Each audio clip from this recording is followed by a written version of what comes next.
guys guess what the result of this if statement will be?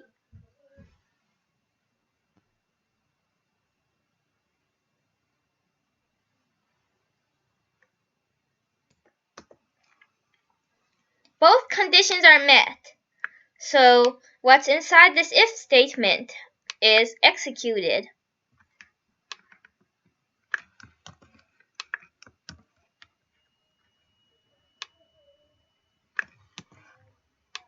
Can you guys guess what the result of this will be?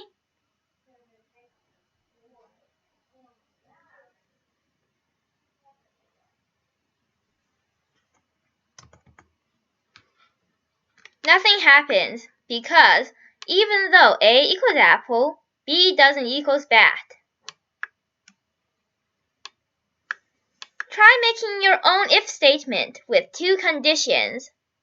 You can say your first name and your last name instead of A and B.